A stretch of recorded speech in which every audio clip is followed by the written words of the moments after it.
Les Algonquiens, c'était pas juste une petite gang. Il y en avait entre 12 000 et 17 000.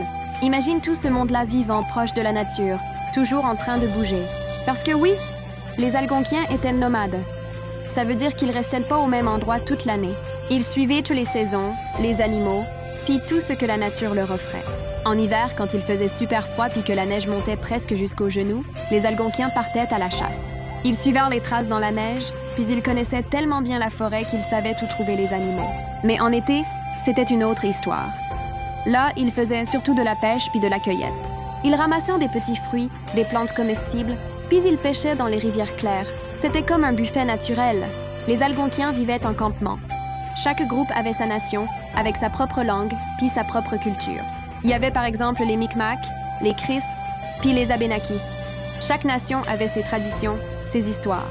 Puis même ses façons de guérir les maladies avec des plantes. C'était vraiment un monde super riche. Leur maison s'appelait un wigwam. C'était pas une grosse maison en briques. Non, c'était une habitation temporaire, super facile à démonter puis à transporter. En été, ils utilisaient du bois puis de l'écorce pour les construire. En hiver, ils ajoutaient des pots pour garder la chaleur. Un wigwam pouvait accueillir environ 3 familles. Il avait une forme de cône ou de dôme, avec un feu au centre pour cuisiner puis se réchauffer. Ça mesurait environ 3 mètres de haut et 3 à 5 mètres de long.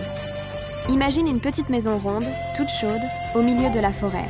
Chez les Algonquiens, tout commençait par la famille, la mère, les enfants, puis parfois les grands-parents. Plusieurs familles ensemble formaient une bande. Dans chaque bande, il y avait un chef de bande, quelqu'un respecté pour sa sagesse puis son expérience. Puis plusieurs bandes ensemble formaient une nation. C'était comme des cercles qui s'agrandissent, famille, bande, nation. Tout le monde avait sa place. Les Algonquiens vivaient en harmonie avec la nature. Ils bougeaient avec les saisons, ils connaissaient les plantes, les animaux, puis ils savaient comment survivre dans un territoire immense. C'était un mode de vie plein de respect, de partage puis d'adaptation. Merci d'avoir voyagé avec moi encore une fois. On se revoit pour une autre aventure dans l'histoire.